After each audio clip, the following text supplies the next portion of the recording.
जय हिंद फ्रेंड, हिंदी और प्राइड में आप सभी का स्वागत है। फ्रेंड्स, यहाँ पे हिंदी साहित्य संबंधी वन लाइनर फैक्ट में देखें तो जो विविध के तहत हिंदी साहित्य से संबंधित प्रथम रचनाकार हो या साहित्यिक रचना या कवि, इनसे रिलेटेड जो क्वेश्चन आपके एग्जाम में बनते हैं उनका यहाँ पे संकलन लेकर प्रस्तुत है और ये बहुत ही इम्पॉर्टेंट है ना। इसको कई बार आप एग्ज़ाम में जो है एग्ज़ाम देने जाने के पहले इसको कई बार सुन के जाइएगा, क्योंकि ये क्वेश्चन यहाँ से ज़रूर आते हैं और काफ़ी मल्टीपल क्वेश्चन बना देते हैं। जैसे मान लीजिए आपसे कोई भी हिंदी के विद्यार्थी होने के नाते ये क्वेश्चन कर सकता है कि हिंदी का जो प्रथम कवि है, तो ये क्वेश्चन कर सकते हैं कि हिंदी का प्रथम कवि कौन है। तो हिंदी का प्रथम कवि है सरापा और 9वीं शताब्दी इनका समय है। हिंदी की प्रथम साहित्यिक रचना, तो हिंदी की प्रथम साहित्यिक रचना है श्रावकाचार, और श्रावकाचार जो है ये धनपाल कवि के द्वारा जो है रचित रचना है।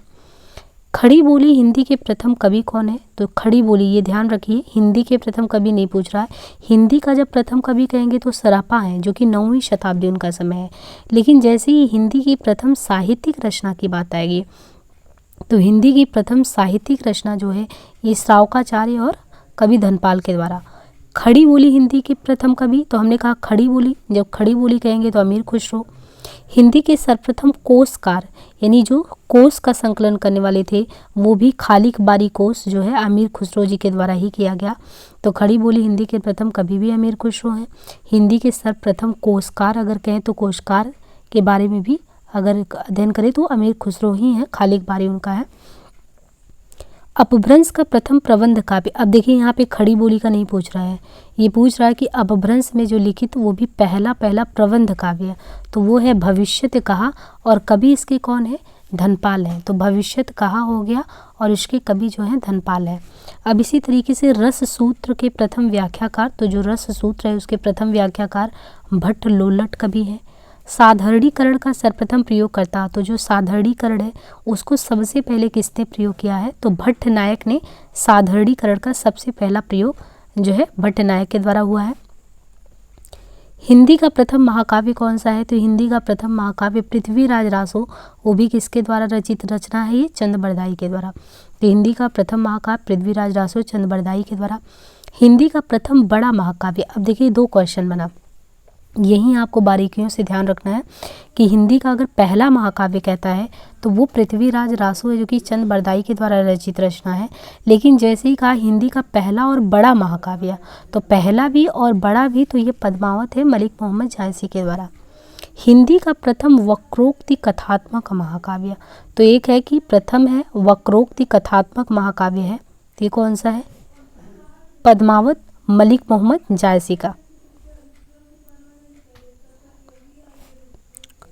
हिंदी खड़ी बोली का पहला महाकाव्य, तो हिंदी में खड़ी बोली का पहला अगर महाकाव्य कहें तो खड़ी बोली में जो पहला महाकाव्य है वो प्रिप्रवास हरिऔध जी का है। हिंदी खड़ी बोली का प्रथम काव्य ग्रंथ, तो हिंदी खड़ी बोली में जब महाकाव्य है तो प्रिप्रवास हरिऔध है, लेकिन पहला काव्य ग्रंथ है तो काव्य ग्रंथ एकांतवासी योगी श्रीधर पाठक जी का है।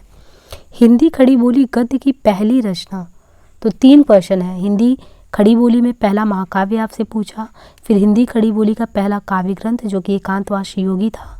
यहाँ पे पूछ रहा है कि हिंदी खड़ी बोली गद्य की पहली रचना, तो वो है चंद छंद वर्णन की महिमा, ये कवि गंग के द्वारा है। हिंदी खड़ी बोली का पहला गद्य ग्रंथ, तो हिंदी खड़ी बोली का पहला वो भी गद्य ग्रंथ कौन सा है, तो भाषा योग वशिष्ठ है, और ये भाषा योग वशिष्ठ राम प्रसाद निरंजनी के द्वारा है। शुद्ध एवं परिमार्जित बोली के प्रथम लेखक, तो शुद्ध और परिमार्जित बोली के प्रथम लेखक है राम प्रसाद निरंजनी। हिंदी काव्य में सर्वप्रथम 12 मासा वर्णन, तो हिंदी काव्य में अगर देखें कि सर्वप्रथम किसने 12 मासा वर्णन किया है, तो ये करने वाले हैं विशल देवरासो नरपतिनाल। हिंदी काव्य में सर्वप्रथम नखशिख वर्णन, तो हिंदी काव्य में कौन है ऐसा जो सर्वप्रथम नखशिख वर्णन किया है, तो नखशिख वर्णन किया है राउल बेल रोड़ा कवि ने। हिंदी का पहला चंपू काव्य है राउल बेल, है ना, रोड़ा कवि राउल बेल के द्वारा। हिंदी में सर्वप्रथम दोहा छंद, तो हिंदी में सबसे पहले दोहा छंद का प्रयोग करने वाले हैं जोइंदू 6ठी शताब्दी। कुंडलिया छंद के प्रथम प्रयोक्ता कौन है, तो सारंगधर है, कुंडलिया छंद के प्रथम प्रयोक्ता सारंगधर है। हिंदी साहित्य के लिए प्रथम ज्ञानपीठ पुरस्कार, तो हिंदी साहित्य में अगर देखें कि साहित्य के लिए पहला वो भी ज्ञानपीठ जो पुरस्कार प्राप्त हुआ है वो सुमित्रा नंदन पंत का जो चिदम्बरा है सुमित्रा नंदन पंत को चिदम्बरा के लिए दिया गया है। हिंदी का जो प्रथम ज्ञानपीठ पुरस्कार है, तो हिंदी का प्रथम अगर ज्ञानपीठ पुरस्कार पाने वाली महिला, तो दो चीज़ें हैं, दो प्रश्न हो गया। एक तो हिंदी साहित्य के लिए प्रथम ज्ञानपीठ पुरस्कार वो सुमित्रा नंदन पंत के द्वारा चिदम्बरा के लिए दिया गया उन्हें। दूसरा, हिंदी का प्रथम जो ज्ञानपीठ पुरस्कार पाने वाली महिला है वो महादेवी वर्मा है। तो महादेवी वर्मा को यहाँ पे यामा के लिए ये जो है पुरस्कार दिया गया है।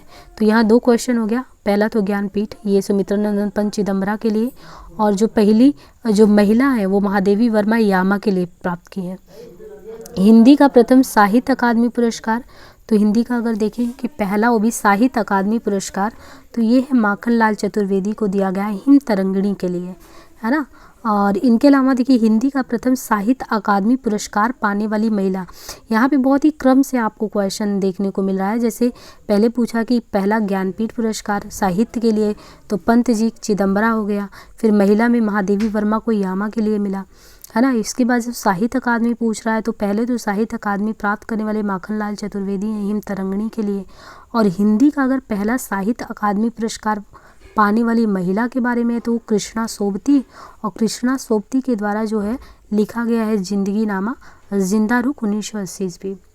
हिंदी के लिए जो सरस्वती सम्मान मिलता है, तो पहला सरस्वती सम्मान किसको मिला था, वो हरिवंश राय बच्चन जी को आत्मकथा के लिए मिला था। इनके अलावा देखिए यहाँ पे कुछ क्वेश्चन और भी हैं, जैसे हिंदी साहित्य के लिए प्रथम व्यास सम्मान, तो हिंदी साहित्य में व्यास सम्मान भी दिया जाता है ना। तो जो व्यास सम्मान से क्वेश्चन है कि ये व्यास सम्मान सबसे पहले किसको मिला था, तो डॉक्टर रामविलास शर्मा को। भारत की भाषा परिवार और हिंदी, ये इनकी रचना है भारत की भाषा परिवार और हिंदी, इसके लिए इनको व्यास सम्मान से सम्मानित किया गया।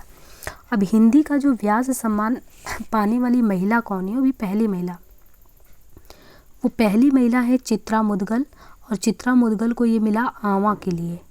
तो प्रथम व्यास सम्मान जो पुरुषों में मिला रामविलास शर्मा को भारत की भाषा परिवार और हिंदी के लिए। हिंदी का जो व्यास सम्मान पाने वाली महिला में है चित्रा मुदगल, उनको आवा के लिए दिया गया। अब हिंदी का देखिए जो भारत भारती सम्मान होता है, तो पहला भारत भारती सम्मान महादेवी वर्मा को मिला 1981 में। और हिंदी का प्रथम इंदु शर्मा कथा सम्मान, तो ये इंदु शर्मा कथा सम्मान ये गीतांजलि श्री को अनगूंज के लिए 1995 में मिला था।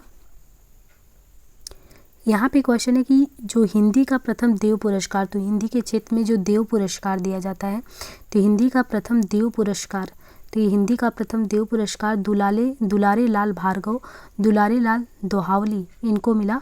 हिंदी साहित्य सम्मेलन का प्रथम मंगला प्रसाद पारितोषिक पुरस्कार वियोगी हरि वीर सस्से 1927 ईस्वी को।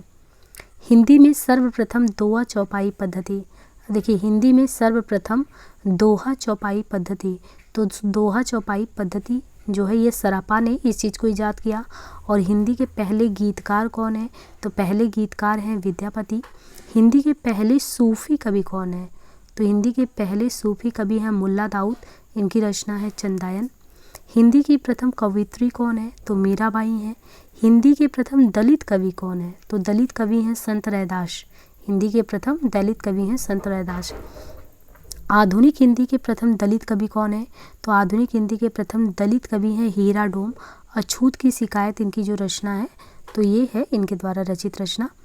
अब यहाँ पे देखिए क्वेश्चन है कि मुक्त छंद को, जो मुक्त छंद है उसको सबसे पहले प्रयोग किसने किया था, तो मुक्त छंद के लिए जो जाने जाते हैं वो निराला जी जाने जाते हैं। निराला जी का वो भी जूही की कली जो रचना उसमें उन्होंने प्रयोग किया था। इनके अलावा हिंदी में जो रीति सिद्धांत है, हिंदी में रीति सिद्धांत के प्रथम प्रस्तोता कौन थे, तो आचार्य केशवदास हिंदी में रीति सिद्धांत के प्रथम प्रस्तोता थे। हिंदी में जो रीति काव्य है, रीति काव्य का पहला ग्रंथ कौन सा है, तो रीति काव्य का प्रथम ग्रंथ हित तरंगिणी कृपाराम का है। हिंदी में जो काव्य शास्त्र है, हिंदी में काव्य शास्त्र उसकी पहली पुस्तक है साहित्य लहरी सूरदास जी के द्वारा। हिंदी में छंद शास्त्र का पहला रचना कौन सा है, तो हिंदी में छंद शास्त्र की प्रथम रचना है छंदमाला केशवदास का। हिंदी का प्रथम मौलिक नाटक कौन है, तो नहुष, ये गोपाल चंद के द्वारा मौलिक नाटक है नहुष। हिंदी का प्रथम अभिनीत नाटक, तो अभिनीत जो नाटक है वो है जानकी मंगल, और ये शीतला प्रसाद त्रिपाठी का है।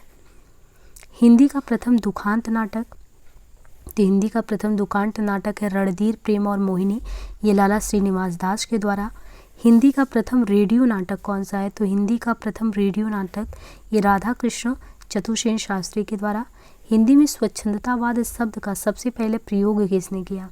तो देखिए यहाँ पे जो हिंदी में स्वच्छंदतावाद है इसका शब्द का सबसे पहले प्रयोग करता थे मुकुटधर पांडे, यानी मुकुटधर पांडे ने ही हिंदी में स्वच्छंदतावाद शब्द का सबसे पहले प्रयोग किया। हिंदी की प्रथम एकांकी कौन सी है? तो हिंदी की पहली एकांकी एक घूंट प्रसाद जी के द्वारा। छायावाद का प्रथम काव्य संग्रह, तो छायावाद का प्रथम काव्य संग्रह कौन सा है?